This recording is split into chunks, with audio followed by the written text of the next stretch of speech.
बिस्मिल्लाहिर्रहमानिर्रहीम। अस्सलाम वालेकुम। मैं हूं डॉक्टर नज़ीर सिद्दीकी और आप देख रहे हैं मेरा यूट्यूब चैनल। नाज़रीन कराम, कल डस्का में एक इंतहाई अफसोसनाक वाक़या हुआ है जिसमें 2 सियासी वर्कर मारे गए हैं। कल डस्का में ज़िमनी इलेक्शन था NA 75 में। वहाँ हंगामा आराई हुई है जिसमें PMLN और पाकिस्तान तहरीक इंसाफ के लोग मुलविस थे और मुबैना तौर पर पुलिस ने यहाँ एक तमाशाई का किरदार अदा किया है। लोगों ने मोटरसाइकिलों पर सवार होकर खुलेआम असले की नुमाइश की है, एक दूसरे के पे फायरिंग की है, बार बार पोलिंग रुकती रही है, लेकिन इंतज़ामी मशीनरी बिल्कुल खामोश खड़ी तमाशा देखती रही है। वहाँ मौजूद राना सनाउल्लाह, उस्मान डार और मियां महमूद रशीद ने एक दूसरे पे इल्ज़ाम लगाया है। PTI का मौक़िफ़ है कि ये सारी गुंडागर्दी, ये सारी दहशतगर्दी, ये सारी लाकानूनियत PMLN ने की है, जबकि PMLN कहती है कि हुकूमती पार्टी की हैसियत से सारी इंतज़ामी मशीनरी, सारी पुलिस पाकिस्तान तहरीक इंसाफ के साथ थी, इसलिए सारी ये गुंडागर्दी, सारी फायरिंग, लाकानूनियत, लॉलेसनेस ये सारी तहरीक इंसाफ ने की है। ये किसने की है, किसने नहीं की, लेकिन इसका नतीजा यही निकला है कि 2 बेचारे गरीब पाकिस्तानी मारे गए हैं, जिनमें से एक का ताल्लुक तहरीक इंसाफ के साथ बताया जाता है जबकि दूसरा PMLN के साथ ताल्लुक़ रखता है।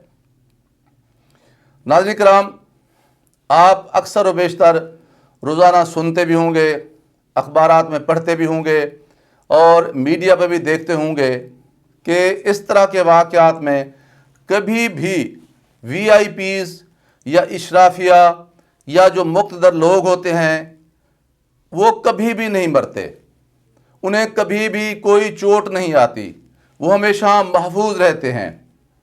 लेकिन उनकी तकरीरों के नतीजे में, उनकी तरफ से जज्बात उभारने के नतीजे में या उनकी पलाने के नतीजे में जब भी मरता है, पाकिस्तान का गरीब मरता है, पाकिस्तान के गरीब का बेटा मरता है, हमेशा वर्कर मरता है।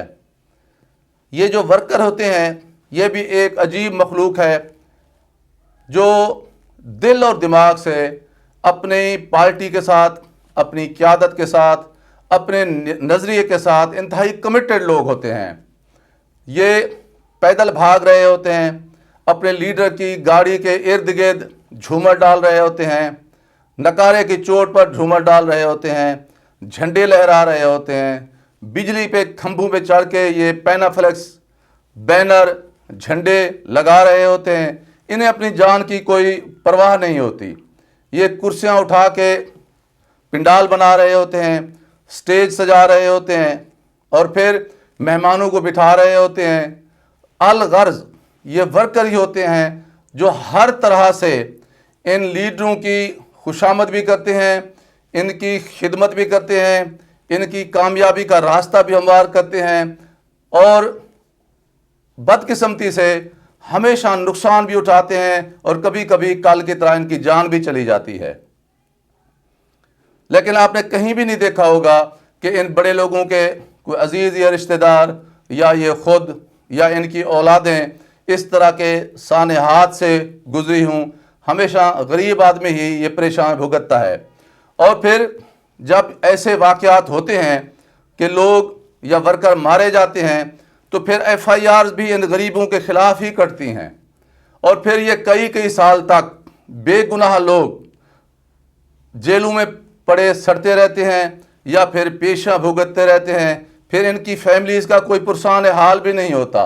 शुरू में ये लीडरान सिर्फ़ तस्वीरें बनवाने के लिए वहाँ ज़रूर जाते हैं, फातिहा ख़वानी करते हैं, बयान देते हैं, हमदर्दी का इजहार करते हैं, कुछ ना कुछ माली मदद भी कर देते हैं और उस माली मदद की तशहीर भी ज़रूर जो है ना वो ज़रूरी समझते हैं। लेकिन फिर कुछ अरसे बाद सब लोग भूल भुला जाते हैं और फिर ये गरीब होता है और उसकी फैमिली होती है, वो किस तरह अपने दिन रात गुजारते हैं ये फिर आप उनसे ही पूछ सकते हैं। یہ ہے ہمارے ملک کی جمہوریت، یہ ہے ہمارے ملک کا جمہوری نظام، یہ ہے ہمارے ملک کے جمہوری ادارے، اور یہ ہمارے ملک کی جمہوری اقدار۔ جب تک ہمارے یہ لیڈران کرام، ہماری یہ ایلیٹ کلاس، ہماری یہ اشرافیہ اپنے ورکرز کو اہمیت نہیں دے گی، عزت نہیں دے گی، ان کو الیکشن لڑنے کے لیے میدان میں نہیں اتارے گی، تو یہ تماشا لگا رہے گا۔ اور اب 70 سال کے بعد ہمارے ان ورکرز کو بھی سوچنا چاہیے کہ وہ کسی بھی صورت میں قانون کو اپنے ہاتھ میں نہ لیں، کسی دوسرے کے لیے گولیاں نہ چلائیں، اپنے لیے بھی نہ چلائیں۔ جب ہم اس طرح کے کام کرتے ہیں جو لاقانونیت کا مظہر ہوتے ہیں، تو پھر نہ صرف ہم اپنی جان جو ہے وہ گنوا بیٹھتے ہیں، بلکہ اپنی فیملی کے لیے بھی بہت ساری پریشانیاں جو ہے نا وہ پیدا کر لیتے ہیں۔ آپ دیکھیں کہ کراچی میں ایک گمراہ انسان کے لیے کتنی نسلیں تباہ ہو گئی ہیں۔ وہ ان سے پوچھیں کہ کتنے گھر اب بھی قسمہ پرسی کی زندگی گزار رہے ہیں۔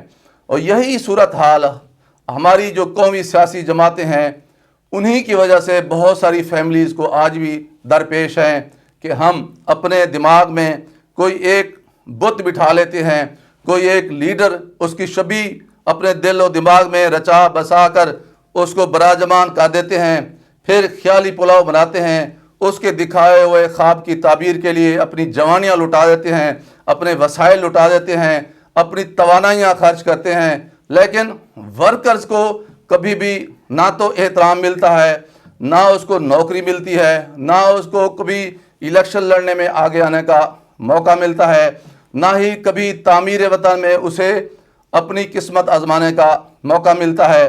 اگر ملتا ہے تو رسوائی ملتی ہے، توہین ملتی ہے، اور اگر کسی کو عزت ملتی ہے تو پھر وہ چند خوشامدی اور چمچے لوگ ہوتے ہیں جو چمچ گیری کرتے ہیں اپنے لیڈروں کی، پھر وہی سارے مفادات سمیٹتے ہیں۔ غریب کو، ورکر کو، جینون ورکر کو کبھی بھی کچھ نہیں ملتا۔ اور کل کی جو افسوسناک واقعہ ہوا ہے، اب آپ دیکھیں کہ 2 فیملیز، 2 خاندان وہ تباہ و برباد ہو گئے۔ پتہ نہیں ان کے ماں باپ نے، ان کے بہن بھائیوں نے کس طرح کے خواب دیکھے ہوں گے، جو خواب اب منتشر ہو گئے ہوں گے۔ اگر یہی صورتحال رہی تو ملک کا جو مستقبل ہے، جمہوریت کو جو مستقبل ہے، وہ مجھے کوئی زیادہ امید افزا نظر نہیں آ رہا۔ بہرحال وقت جتنی گزر رہا ہے، یہ ثابت ہو رہا ہے کہ بڑے بڑے لیڈروں کو صرف ورکرز کو استعمال کرنا، اپنے مقاصد حاصل کرنا، اپنی ترجیحات حاصل کرنا تو آتا ہے، کبھی جینون ورکرز کی قربانیوں کو یاد رکھنا نہ تو ان کی گھٹی میں شامل ہے، نہ ان کی تربیت کا حصہ ہے۔ ناظرین کرام، آپ سے گزارش ہے کہ میرے YouTube channel doctor Nazir Siddiqui کو سبسکرائب فرمائیں، اس ویڈیو کو زیادہ زیادہ شیئر کریں، گھنٹی کے بٹن کو ضرور دبا دیا کریں تاکہ میری تمام ویڈیوز آپ دوستوں کی خدمت میں پہنچ سکیں۔ اپنا خیال رکھیے، اپنے ارد گرد لوگوں کا خیال رکھیے، سب سے زیادہ میرے پیارے پاکستان کا خیال رکھیے۔ پاکستان زندہ باد۔